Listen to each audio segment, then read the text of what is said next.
안녕하십니까, 불광입니다. 만삭인데 남편 밥까지 62만 유튜버 영상에 갑론을박, 미국 생활과 요리, 임신을 주요 컨텐츠로 구독자 62만 명을 보유한 유튜버 A씨는 지난 2일 자신의 채널에 산후조리원 없는 미국, 셀프 산후조리 준비, 밀프렙, 아이방 꾸미기부터 강아지 미용까지 라는 제목의 영상을 게재했다. 영상에는 출산이 임박한 A씨가 출산 가방을 싸는 모습과 아기용품 소개, 아기방 꾸미는 모습 등이 담겼다. 논란이 된 장면은 A씨가 출산 후 집에 혼자 남아있을 남편을 위해 미역국과 된장찌개, 고기 반찬, 과일, 고구마 등 약 2주 분량의 식사를 미리 소분해 두는 부분이다. A씨는 미국에서 산후조리원이라는 개념 자체가 없어서 모든 걸 직접 준비해야 한다며 산후조리사를 고용할 수도 있지만 비용 문제로 남편과 둘이 직접 해보기로 했다며 설명했다. 일부 누리꾼들은 만삭 상태에서까지 남편 밥을 챙겨야 하느냐, 지금 임산부가 가장 돌봄을 받아야 할 시기인데 죽이기 전도됐다, 이런 영상이 임산부 무리해도 된다는 잘못된 인식을 줄까 우려된다 라는 등의 우려를 표했다라는데요. 그러니까 무슨 말입니까? 긁혔다는 거지 않습니까? 누가요? 언니 아들이.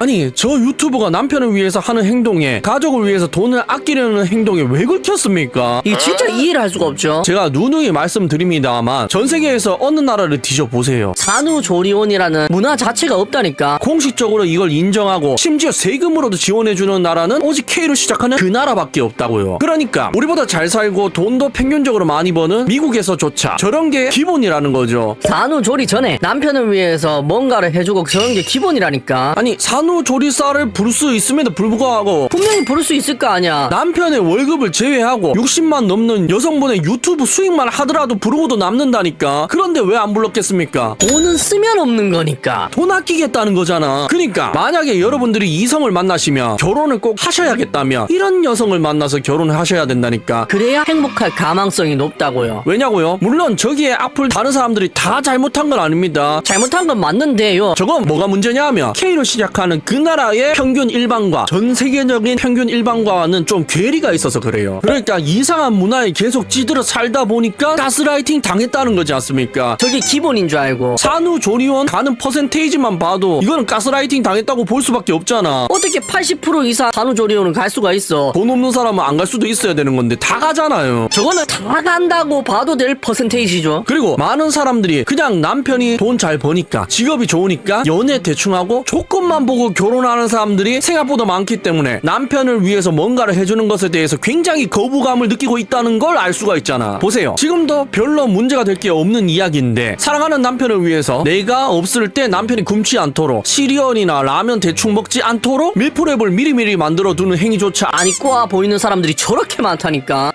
출산하러 갈 때 남편 밥 어떻게 해? 카레 해놓고 가야 하나? 김치볶음밥 같은 거 해서 냉동실에 얼려둘까? 나 없으면 배달 음식 같은 거만 와장창 먹을 것 같은데 빨래나 식사 때문에 내가 집 오기 전까지 시댁에 있으면 좋겠는데 집에 혼자 있고 싶다네 라는 게시물이 있는데, 그냥 평범한 게시물이죠. 심지어 출산을 하러 간다는 말은 산후조리원에 가는, 그러니까 K로 시작하는 그 나라의 일반적인 언니야라는 걸 아실 수가 있잖아. 그런데 그 나라의 일반적인 언니 아들도 남편을 걱정하는 거야. 왜? 내가 남편을 사랑하니까. 내가 남편보다 요리를 더 잘하고 집안일을 더 잘하니까 그걸 도맡아서 하는 게 맞으니까. 2주간 내가 없을 때 남편이 걱정되니까 저러는 거지 않습니까? 자, 보세요. 이 언니야의 직업이 안 좋습니까? 저기 증권사가 아무나 들어갈 수 있는 데예요. 언니야도 직업 좋다니까. 그러니까 조건 보고 남자의 경제력만 보고 재산 유무 하나만 보고 결혼한 사람이 아니라 사랑해서 결혼한 사람이기 때문에 저런 반응을 보이고 있다는 거잖아. 그리고 저런 사람들은 다들 똑같은 반응을 보이고 있잖아. 내 피앙새가 몸에 안 좋은 배달 음식 시켜 먹을까봐 걱정되고 집안일을 못할까봐 걱정되는 게 디폴트라니까. 여기도 보세요. 좀 오래된 글인데 똑같은 고민을 하고 있습니다. 산후조리원에 있을 때 남편 밥은 어떻게 하죠? 조리원 3주 있을 예정인데 그동안 남편 밥이 걱정이네요. 조리원이랑 집이 가까운데 시댁에서 아기 보러 왔다가 저도 없는 집에 문 따고 들어와서 제살림 건드리는 것도 싫고요. 고민이네요. 아는 글인데 보세요. 그 나라의 평균이지 않습니까? 시어머니가 내 집에 들어오는 것 자체를 싫어하잖아. 여러분들이 많이 보신 시어머니 싫어하는 그 언니 아죠? 그런데 다르잖아. 남편을 사랑하기 때문에 시어머니가 싫은 건 싫은 거고 남편이 걱정되는 건 똑같지 않습니까? 사랑해서 결혼하면 다 똑같다니까. 다 이런 식이라니까. 그런데 이와 관련된 게시글에 달린 언니 아들의 댓글 보세요. 굉장히 많은 언니 아들이 이 사랑에 대해서 잘 모르고 이런 행위에 대해서, 남편을 위한 행위에 대해서 거부감을 표출하고 있다니까. 내 친구도 산후조리원 가서 남편 밥 걱정된다고 자기 엄마 보고 가서 사위 밥 좀 해놓으라고 했어요. 걔네 엄마도 출산한 딸보다 혼자 있는 사위가 걱정이라며 매일 가서 저녁 차려줌. 지금 5년 지났는데 걔네 집 근처에서 모임하면 자연스럽게 걔 남편 와서 밥 먹고 돈도 안 내고 가. 멀리서 모임하면 4시쯤에 저녁 차려야 한다고 집에 간다고 일어나고 한 끼 정도 라면 먹으라고 해라. 배달 어플도 못하냐 그러면 안 된대. 밥 줘야 한대. 걔 남편이 결혼하고 집에서 원할 때마다 밥 차려주는 사람 있으니 제일 좋은 결혼을 장점이라고 대놓고 말아. 진짜 어이없더라. 아니 사랑하니까 저런 거잖아. 배달 음식 원산지 어딘지 모르는 재료 써가지고 설탕 듬뿍 조미료 때려박은 몸에도 안 좋은 음식 먹이기 싫으니까 저러는 거지 않습니까? 그런데 이 언니야는 그걸 전혀 이해를 못하고 있지 않습니까? 아니